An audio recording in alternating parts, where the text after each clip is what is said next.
Hello बच्चों, कैसे हैं आप सभी। मैं विपुल आप सभी का स्वागत करता हूं आज के इस वीडियो के अंदर। बच्चों, जैसा कि हमारा ये बिहार अध्यापक परीक्षा के लिए राष्ट्रीय आंदोलन पढ़ रहे थे बच्चों, और राष्ट्रीय आंदोलन में हमने 2 वीडियो ऑलरेडी देख लिया बच्चों, और उसमें बहुत ही महत्वपूर्ण प्रश्नों को हमने वहाँ पे आपको दिखाया है। और आज के वीडियो में जो है एक महत्वपूर्ण टॉपिक के साथ वापस से शुरुआत करने जा रहे हैं, जिसका नाम है क्रांतिकारी गतिविधियाँ बच्चों। ठीक है ना। मैंने आपको पढ़ाया कि उदारवादी दल क्या थे, मैंने आपको पढ़ाया कि उग्रवादी दल क्या थे। जब उदारवादियों और उग्रवादियों से जब संतुष्टि नहीं मिली बच्चों, तो आदमी ने क्या किया बच्चों, यहाँ पे क्रांतिकारी गतिविधियाँ स्टार्ट कर दी। ठीक है ना। उस समय के जितने व्यक्ति थे उन्होंने देखा कि न तो उदारवादी कुछ कर पा रहे हैं, न ही उग्रवादी कुछ कर पा रहे हैं, तो इन्होंने एक तीसरा रास्ता अपनाया, क्रांतिकारी आतंकवाद का बच्चों। ठीक है ना। क्योंकि उस समय जो अंग्रेज होते थे वो तो इसको आतंकवादी गतिविधियां कहते थे, लेकिन हमारे ये क्या थे बच्चों, क्रांतिकारी थे, इसलिए हमने यहाँ पे नाम दिया क्रांतिकारी गतिविधियां बच्चों। ठीक है ना। तो आप देखेंगे कि किस प्रकार से, क्योंकि उस समय मुख्य केंद्र क्या क्या होता था। बंगाल मुख्य केंद्र था, बंगाल के बाद महाराष्ट्र मुख्य केंद्र था, महाराष्ट्र के बाद आप देखेंगे तो यहाँ पे पंजाब भी आपका एक मुख्य केंद्र था। और भारत के साथ साथ जो है क्रांतिकारी गतिविधियाँ भारत के बाहर भी घटित होती हैं बच्चों। ठीक है ना। तो उन सारी चीज़ों पे आज चर्चा करेंगे, तो वीडियो में लास्ट तक बने रहिएगा। तो सबसे पहले बात करते हैं बच्चों यहाँ पे क्रांतिकारी गतिविधियाँ। तो सबसे पहले क्रांतिकारी गतिविधियाँ हैं क्या। तो यहाँ पे आप देखेंगे कि जो भी क्रांतिकारी थे बच्चों, उनका मानना ये था कि अंग्रेज़ों से न तो अनुमय विनिमय करके उनको हटाया जा सकता है, न ही तो विरोध प्रदर्शन करके उनको हटाया जा सकता है। उनको हटाया जा सकता है केवल भय के माध्यम से। अगर हम उनको मारना स्टार्ट कर दें, अगर उनके ऊपर आक्रमण करना स्टार्ट कर दें, तो उनके मन में एक भय पैदा हो जाएगा, और इस भय के कारण वो भारत छोड़ के चले जाएंगे। यानी आप कह सकते हैं ये हिंसक गतिविधियों को करने के लिए उत्सुक थे बच्चों। ठीक है ना। तो उसे हम कह सकते हैं ये लोग क्रांतिकारी गतिविधियाँ इस प्रकार से स्टार्ट करेंगे। हम देखेंगे बंगाल से इसका स्टार्ट बच्चों। आप बंगाल में देखेंगे कि बंगाल में जो क्रांतिकारी गतिविधियां स्टार्ट होती हैं वो भद्रलोक समाज से होती है बच्चों। ठीक है ना। भद्रलोक समाज के लोग जो थे बच्चों, उन्होंने सबसे पहले क्रांतिकारी गतिविधियां करना स्टार्ट कर दिया, जिसमें प्रफुल्ल चाकी वगैरह को भी आप यहाँ पे देखेंगे। ठीक है ना। अब याद रखिएगा कि भद्रलोक समाज जो है सर्वप्रथम जो है बंगाल के अंदर क्रांतिकारी गतिविधियों का सूत्रपात करता है, और बंगाल में क्रांतिकारियों का प्रथम गुप्त संगठन अनुशीलन समिति, जिसका स्थापना बच्चों 1902 ईस्वी में किया गया था। और ये क्वेश्चन में आपसे बहुत बार पूछा गया है बच्चों। ठीक है ना। अनुशीलन समिति के बारे में, अनुशीलन समिति की स्थापना कब होती है, 1902 के अंदर होती है। क्रांतिकारियों के द्वारा इसकी स्थापना की गई थी, और ये एक गुप्त संगठन था, मतलब इसके बारे में अंग्रेज़ों को पता नहीं था। ठीक है ना। ये एक गुप्त संगठन था अनुशीलन समिति, और इसकी स्थापना करने वाले कौन थे, ज्ञानेंद्र नाथ बसु थे बच्चों। तो आप समझ सकते हैं कि ज्ञानेंद्र नाथ बसु जो थे वो क्रांतिकारी गतिविधियों में सम्मिलित थे बंगाल के। इसके साथ ही प्रफुल्ल चाकी भी हैं, जिन्होंने किंग फोर्ड जो मुजफ्फरपुर का जो न्यायाधीश था किंग फोर्ड बच्चों, उसकी गाड़ी पे बम फेंकने का प्रयास किया था, लेकिन फिर भी वो बच गया था बच्चों, और उसी की वजह से उनको पकड़ लिया गया और उनको फांसी दे दिया जाता है। ठीक है ना। तो यहाँ पे आप देखेंगे कि बहुत सारे प्रयास किए जाते हैं उनको डराने का। देखिए यहाँ पे मारना जो है लोग नहीं चाहते थे, क्रांतिकारी भी जो थे वो केवल चाहते थे कि अंग्रेज़ों के अंदर एक डर पैदा हो जाए, उस डर के माध्यम से जो है वो भारत छोड़ करके वापस चले जाएं। ठीक है ना। फिर आप आगे देखेंगे कि समिति के सदस्य बरिंद्र कुमार घोष और भूपेंद्र नाथ दत्त। तो आप कह सकते हैं, आपसे क्वेश्चन पूछा जा सकता है बच्चों। ठीक है ना, कि बरिंद्र कुमार घोष जो है क्रांतिकारी गतिविधियों से संबंधित हैं, ये कहाँ से संबंधित है, तो बंगाल से। ठीक है ना। बंगाल की क्रांतिकारी गतिविधियों में बरिंद्र कुमार घोष और भूपेंद्र नाथ दत्त ने युगांतर नामक साप्ताहिक पत्रिका का प्रकाशन किया बच्चों। ठीक है ना। युगांतर याद रखिएगा, ये पत्रिका आपसे कई बार क्वेश्चन में पूछा गया है। अनुशीलन समिति की स्थापना किसने की, तो ज्ञानेंद्र नाथ बसु ने की 1902 के अंदर। और यहाँ पे देखें कि इन्हीं के सदस्यों में से 2 सदस्य जो थे, बरिंद्र कुमार घोष और भूपेंद्र दत्त जो हैं, इन्होंने युगांतर नामक पत्रिका का प्रकाशन करते हैं। ये पत्रिका में था क्या बच्चों, जितनी भी क्रांतिकारी गतिविधियों का संचार था वो इसी पत्रिका के माध्यम से ये लोग करते थे। ठीक है। लोगों को क्रांतिकारी गतिविधियों के माध्यम से जागरूक करना, उनको बताना कि किस प्रकार से अंग्रेज़ों को भारत से भगाना है, किस प्रकार से लोग उनका साथ दे सकें, ये सारा चीज़ का जो ब्यौरा था बच्चों। यानी देखो, कोई भी चीज़ है, किसी को भी माध्यम क्या हो सकता है, इस समय का जो माध्यम है व्हाट्सअप है, फेसबुक है, इसके ज़रिए हम संदेश को पहुंचा सकते हैं एक से दूसरे लोगों तक, ठीक है ना। लेकिन उस टाइम में संदेश को पहुंचाने के लिए या तो समाचार पत्र हुआ करते थे, या तो इस टाइप के कुछ साप्ताहिक पत्रिकाएं हुआ करती थी, ठीक है ना। आज भी देखेंगे तो गवर्नमेंट का जो डेटा वगैरह है वो कुछ पत्रिकाओं में, अखबारों में जो है वो प्रकाशित होता रहता है। तो यहाँ पर जो है अनुशीलन समिति के कुछ सदस्यों ने क्रांतिकारी गतिविधियों को बढ़ाने के लिए अपने विचारों को जो है युगांतर नामक साप्ताहिक पत्रिका से ये लोग प्रकाशित करना स्टार्ट कर दिए। और इसी में एक और पत्रिका का नाम है बेटा संध्या, ठीक है ना। याद रखेंगे, इसी में एक और पत्रिका है आपकी संध्या, और संध्या भी जो है क्रांतिकारी गतिविधियों में योगदान देती है, लोगों के संदेश को पहुंचाने का कार्य करती है, ठीक है ना। तो आप देखेंगे कि यहाँ पे 2 पत्रिकाएं जो है बंगाल से संबंधित हैं, इनको आपको याद रखना है। अब याद एक चीज़ और रखना है कि युगांतर के अंदर जितने लेख लिखे गए हैं, उन सारे लेखों का जो है, जो प्रमुख लेख हैं, सारे नहीं, जो प्रमुख लेख हैं उनका संकलन मुक्ति कौन पाथे नामक पुस्तक में किया गया है। ये एक पुस्तक है मुक्ति कौन पाथे। इसमें जो है युगांतर के अंदर, जो युगांतर साप्ताहिक पत्रिका है, इसमें जो मुख्य लेख थे बच्चों, उन लेखों को जो है मुक्ति कौन पाथे पुस्तक में संकलित किया गया। अब सोचिए, यहाँ पे 2 पत्रिकाएं ऑलरेडी जो हैं, 2 मतलब ये मुख्य पत्रिकाएं हैं, और भी पत्रिकाएं थी, तो 2 मुख्य पत्रिकाओं के माध्यम से क्रांतिकारियों ने अपने विचारों का प्रवाह किया लोगों तक। लोगों से ये आशा की कि लोग भी उनके साथ जुड़ेंगे और क्रांतिकारी गतिविधियों में भाग लेंगे बच्चों, और धीरे धीरे इसको जो है ये आगे बढ़ाते जाएंगे। ये जो बेटा हम लोग काल पढ़ रहे हैं, ये काल है 1907 के बाद का, ठीक है ना। याद रखेंगे 1907 के बाद का, और 1914-15 तक के काल को हम यहाँ पे पूरा डिस्कस करने वाले हैं, ठीक है ना। फिर अगर आगे देखेंगे तो महाराष्ट्र की बात करते हैं, क्योंकि बंगाल में हमने जो देखा, बंगाल में हमने क्रांतिकारी गतिविधियों में एक मैंने आपको उदाहरण भी दिया कि जो मुजफ्फरपुर के किंगफोर्ड न्यायाधीश थे, उनके ऊपर प्रफुल्ल चाकी के द्वारा जो है बम फेंका जाता है, लेकिन वो बच जाता है, ठीक है ना। बताया जाता है कि वो भाग्य से उस गाड़ी में था ही नहीं, और इन्होंने जो है एक कह सकते हैं कि असफल प्रयास किया, लेकिन प्रफुल्ल चाकी को जो है वहाँ पे फांसी की सज़ा दी जाती है पकड़े जाने के बाद, ठीक है बच्चों। फिर आगे देखेंगे कि महाराष्ट्र, अगला हम देखेंगे जब, क्योंकि बंगाल का देखने के बाद जब महाराष्ट्र में चलेंगे, यहाँ भी क्रांतिकारी गतिविधियों का उद्भव होता है। जैसे कि मैंने आपको पढ़ाया कि महाराष्ट्र में ही बच्चों लाला लाजपत राय थे, सॉरी, यहाँ पे महाराष्ट्र के अंदर बाल गंगाधर तिलक थे। लाला लाजपत राय का संबंध जो है वहाँ पे पंजाब से था, ठीक है ना। तो यहाँ पे बाल गंगाधर तिलक को जो है जेल में डाल दिया जाता है। याद रखिएगा, मैंने आपको बताया था कि 1800 जो है 98 के आसपास, सॉरी 1898 के आसपास जो है उनको जेल में डाला जाता है, और 1914 के अंदर जो है उनको जेल से बाहर निकाला जाता है। तो आप देख सकते हैं कि इस समय जो ये घटनाएं घट रही थी, उस समय जो है जो तिलक थे वो जेल में थे बच्चों, ठीक है ना। आगे अगर देखेंगे कि महाराष्ट्र में क्रांतिकारी गतिविधियों का जो प्रारंभ है वो महाराष्ट्र में सर्वप्रथम होता है, क्योंकि एक रिपोर्ट आती है विद्रोह समिति की 1918 के अंदर, ठीक है ना। 1918 के अंदर विद्रोह समिति की एक रिपोर्ट आती है, और कहा जाता है कि इस भारत के अंदर सबसे पहले जो क्रांतिकारी गतिविधियां घटित हुई थी वो महाराष्ट्र ही है बच्चों, ठीक है ना, महाराष्ट्र ही है, ठीक है। यानी कि जितनी भी क्रांतिकारी गतिविधियां हैं उन सब में शुरुआत कहाँ से हुआ था, तो महाराष्ट्र से हुआ था। और कह सकते हैं कि ये कौन बताता है, विद्रोह समिति की रिपोर्ट है 1918 की बच्चों, ठीक है ना। फिर आगे देखेंगे आप कि क्रांतिकारी गतिविधियों का प्रारंभ वासुदेव बलवंत फड़के, ये नाम आप याद रखिएगा, वासुदेव बलवंत फड़के, क्योंकि इनका एक दल था बच्चों रामोसी कृषक दल, ठीक है ना, रामोसी कृषक दल। क्योंकि जो क्रांतिकारी गतिविधियों का मोर्चा संभालने का काम करते हैं वो कौन करते हैं, वासुदेव बलवंत फड़के, और इनका जो दल था रामोसी कृषक दल ने, ठीक है ना। कब से स्टार्ट करते हैं बेटा, ये स्टार्ट करते हैं 1879 ईस्वी से बच्चों, ठीक है ना।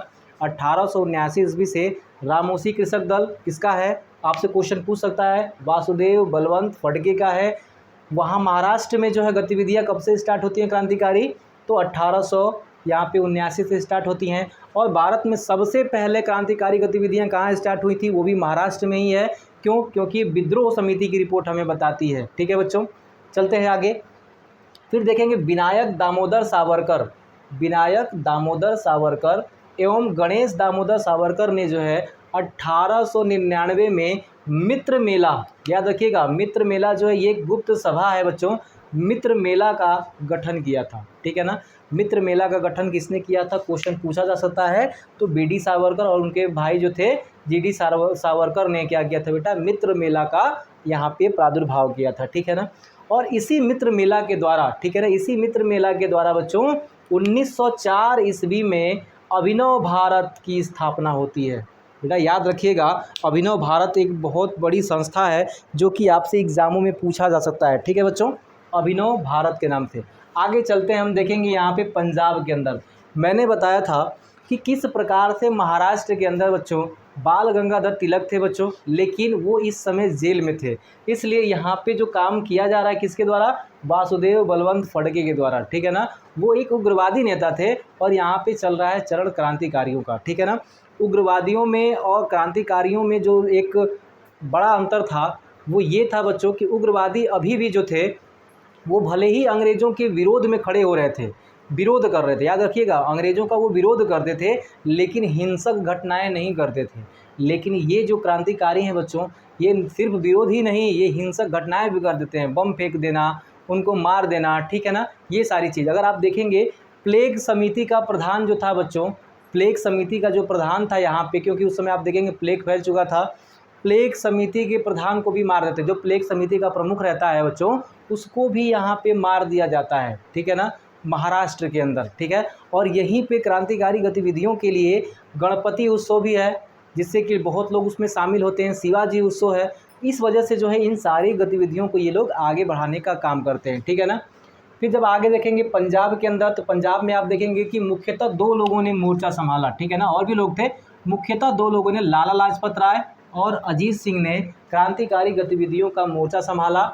और लाला लाजपत राय ने बच्चों यहाँ पे एक पत्रिका जो है पंजाबी का प्रादुर्भाव किया। ठीक है ना, और पत्रिका के माध्यम से पंजाब के लोगों को वो शिक्षित करना चाहते थे क्रांतिकारी गतिविधियों के लिए, और उनको बताना चाहते थे कि किस प्रकार से हमें अंग्रेज़ों के खिलाफ लड़ना है ताकि जल्द से जल्द हमें अंग्रेज़ों से मुक्ति मिल सके और अंग्रेज़ जो है भारत छोड़ के जा सकें। ठीक है बच्चों, मैंने आपको बताया था कि अजीत सिंह जो है भगत सिंह के चाचा थे बच्चों, और इन्होंने भी एक समिति बनाई। अजीत सिंह ने भी क्या किया बेटा, एक समिति बनाई, अंजुमन ए मोहिसवान ए वतन, याद रहेगा, लाहौर के अंदर। ठीक है ना, इस समिति की स्थापना कहाँ पे किया, लाहौर के अंदर, अंजुमन ए मोहिसवान ए वतन की। ठीक है ना, फिर और इन्होंने भारत माता नामक पत्र का प्रकाशन भी किया। याद रखिएगा, जितने भी पत्र पत्रिकाएं हैं ये आपके एग्ज़ाम में डायरेक्ट पूछे जाएंगे। ठीक है ना, बिहार शिक्षक परीक्षा जो आपका होने वाला है उसमें ये पत्रिकाओं से क्वेश्चन आपके बन सकते हैं। इस वजह से मैं कह रहा हूँ इन पत्रिकाओं को नोट्स करके रखिएगा। ठीक है ना, ये पत्रिका है किसकी, कहाँ पे, और ये सारी चीज़ आपको नोट करके रखना है। ठीक है ना, तो भारत माता पत्रिका किसकी है, अजीत सिंह की है। अनुशीलन समिति में आपने देखा युगांतर पत्रिका किसकी थी बच्चों यहाँ पे, तो भूपेंद्र नाथ दत्त और वरिंद्र कुमार घोष की थी। संध्या भी एक पत्रिका थी बंगाल के अंदर। रामोसी कृषक दल, मित्र मेला, अभिनव भारत, ये संगठन भी आपको याद रखना है। ठीक है ना, चलिए अब देखेंगे पंजाब में जो क्रांतिकारी गतिविधियों के लिए जिम्मेदार लोग थे वो कौन कौन थे। तो पहले मैंने बताया लाला लाजपत राय, अजीत सिंह, आगा हैदर, सैयद हैदर रजा थे, भाई परमानंद थे और लाल चंद थे बच्चों। और ये लाल चंद एक कवि भी थे, कवि के साथ साथ यहाँ भी एक क्रांतिकारी गतिविधियों में भी योगदान दे रहे थे बच्चों। ठीक है ना, अब ये तो था बच्चों भारत के बारे में। भारत में मुख्यतः इन राज्यों में जो है क्रांतिकारी गतिविधियां हो रही थी और धीरे धीरे बहुत जगहों पे क्रांतिकारी गतिविधियां होने लगी। जैसे कि दिल्ली के अंदर भी देखेंगे, वहाँ पे भी क्रांतिकारी गतिविधियों का एक आध मैटर दिख जाता है।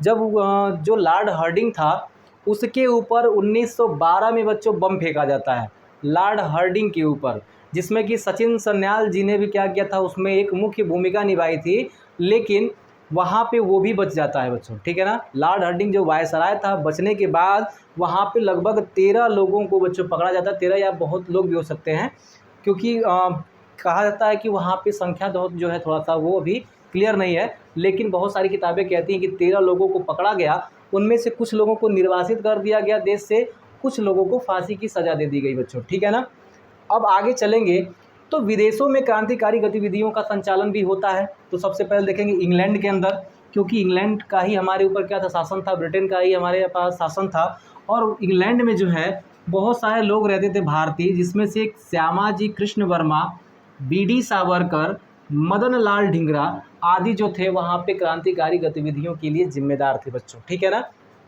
अब आप देखेंगे कि इनमें जो श्यामाजी कृष्ण वर्मा ने 1905 में भारत स्वशासन समिति की स्थापना की। अगर आपसे पूछा जाए भारत स्वशासन समिति की स्थापना कहाँ पे की गई, तो इंग्लैंड में किया गया। कब किया गया? 1905 में। किसके द्वारा किया गया? श्यामाजी कृष्ण वर्मा के द्वारा किया गया बच्चों, ठीक है ना। आगे भी अगर देखेंगे, यहीं से एक समाचार पत्र जो है सोशियोलॉजी का प्रकाशन होता है बच्चों। किसका? सोशियोलॉजी का प्रकाशन भी यहीं से होता है, ठीक है ना, इंग्लैंड से भी। आगे याद रखेंगे कि यहीं पे जो वीडी सावरकर जी हैं, उन्होंने 1857 का स्वतंत्रता संग्राम नामक पुस्तक लिखी है, ठीक है। बहुत चर्चित है, बहुत सारे नेताओं के बीच भी ये चर्चित है। इस समय भी इनको लेकर के झगड़ा हुआ करता है बच्चों, ठीक है ना। और नासिक षड्यंत्र केस के अंदर 1910 में इनको काले पानी की सज़ा हुई थी बच्चों, ये भी आप याद रखेंगे। नासिक षड्यंत्र केस था 1910 के अंदर, इनको काले पानी की सज़ा हुई थी बच्चों, ठीक है ना। और यहीं पे इन्होंने इंग्लैंड के अंदर क्या लिखा था? 1857 का स्वतंत्रता संग्राम नामक पुस्तक लिखा था बच्चों, ठीक है ना। अब थोड़ा सा अगर अमेरिका में आएंगे, तो अमेरिका में आप देखेंगे लाला हरदयाल बच्चों, ठीक है ना। लाला हरदयाल ने मुख्य रूप से अमेरिका और कनाडा के क्षेत्र में जो है क्रांतिकारी गतिविधियों का शुरुआत किया था बच्चों, ठीक है ना। और यहाँ पे एक बहुत ही महत्वपूर्ण क्वेश्चन आपको याद रखना है, गदर पार्टी की स्थापना इन्होंने ही पंजाब से आए हुए जितने भी किसान थे, मजदूर थे, उन सबको ले करके एक संगठन की, एक पार्टी की स्थापना करते हैं, जिसका नाम क्या है बेटा? गदर पार्टी, ठीक है ना। और गदर पार्टी की स्थापना कब होती है? 1 नवंबर 1913 को। बहुत बार क्वेश्चन पूछा जाता है। और कहाँ पे? सैन फ्रांसिस्को, अमेरिका का पश्चिमी तट है, प्रशांत महासागर से लगता हुआ पश्चिमी तट बच्चों, यहाँ पे है आपका सैन फ्रांसिस्को। और क्या है बच्चों? वहाँ पे 1 नवंबर 1913 को गदर पार्टी की स्थापना होती है। किसके द्वारा? लाला हरदयाल के द्वारा बच्चों, ठीक है ना। और यही लाला जो हरदयाल हैं बच्चों, 1857 के संग्राम की स्मृति में गदर नामक साप्ताहिक पत्रिका का प्रकाशन भी करते हैं। गदर नामक साप्ताहिक पत्रिका का प्रकाशन भी यही करते हैं बच्चों, लाला हरदयाल, ठीक है ना। अब आगे भी आप देखेंगे, कनाडा के अंदर भी लाला हरदयाल ने कुछ क्रांतिकारी गतिविधियां की थी। उन क्रांतिकारी गतिविधियों में क्या था बच्चों? तो स्वदेशी सेवक गृह की स्थापना कनाडा के अंदर जो वैंकूवर है बच्चों, वहाँ पे की थी, ठीक है ना, स्वदेशी सेवक गृह।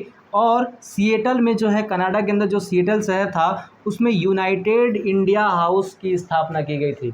यूनाइटेड इंडिया हाउस की स्थापना और स्वदेशी सेवक गृह की स्थापना कनाडा के अंदर की गई थी। इसका कनाडा के वैंकूवर में, और इसका स्थापना कनाडा के सिएटल में किया गया था बच्चों, ठीक है ना।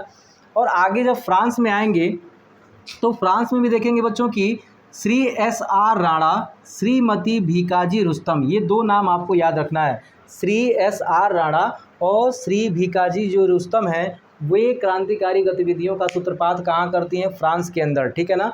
तो आप याद रखेंगे, फ्रांस के अंदर अगर ये होता है तो किसके खिलाफ होता है? ब्रिटेन के खिलाफ होता है, ठीक है ना। ये नहीं कि अमेरिका कनाडा में ये जो हो रहा है तो उनके खिलाफ नहीं, बल्कि ये ब्रिटेन के खिलाफ हो रहा है, क्योंकि उस समय ये सब क्या थे? ब्रिटेन के ही उपनिवेश थे। और यहाँ क्योंकि भारत में अगर क्रांतिकारी गतिविधियों को करना थोड़ा सा मुश्किल काम था बच्चों, ठीक है ना, क्योंकि यहाँ पे सरकार दमन का चक्र चला देती थी, जिससे बहुत लोगों का दमन करती थी वो, ठीक है ना। अब आप देखेंगे कि यहीं पे बच्चों वंदे मातरम नाम का समाचार पत्र भी प्रकाशन होता है फ्रांस के अंदर बच्चों, ठीक है ना। फ्रांस हुआ, जर्मनी हुआ, इन सभी जगहों पे जो है, हर कह सकते हैं कि वे हर सभी जगहों पे जहाँ पे क्रांतिकारी गतिविधियाँ ये लोग कर सकते थे, इन्होंने किया और लोगों को जागरूक करने का प्रयास किया। इनका उद्देश्य यही था कि अंग्रेज़ों के मन में एक भय पैदा करना है, और भय पैदा करके उनको जो है भारत से बाहर करना है बच्चों, ठीक है ना। अगर वो भारत से बाहर हो जाते तो आराम से हमारे लिए सारी चीज़ें क्या होती? सही हो जाती, और शायद हम जो है एक अच्छे भारत का निर्माण कर पाते। लेकिन यहाँ पे क्रांतिकारी जो गतिविधियाँ थी, बहुत सारे लोगों ने इसमें साथ नहीं दिया। आप देखेंगे कि मुस्लिम धर्म जो है वो इससे दूर ही रहा बच्चों, ठीक है ना। और इसके बाद जो है एंटर होगा गांधी जी का, ठीक है ना, क्योंकि जब आप देखेंगे 9 जनवरी 1915 को गांधी का एंटर होता है हमारे भारत के अंदर। उसके बाद से जो एक दौर चलता है वो काफ़ी जो है शिथिलता के साथ चलता है, और बहुत ही अच्छे ढंग से सारी चीज़ों को गांधी जी जो है वो एक दूरदर्शिता की नीति अपना करके भारत को आगे ले जाने का कार्य करते हैं। और उनके ही कह सकते हैं कि मार्गदर्शन पे लोगों ने चल करके, सुभाष चंद्र बोस के मार्गदर्शन पे लोगों ने चल करके लास्ट में क्या किया कि आज़ादी को हम लोग पा जाते हैं बच्चों। ठीक है ना। तो आज के लिए हम लोग इतना ही रहने देंगे, फिर मिलेंगे अगले वीडियो के अंदर।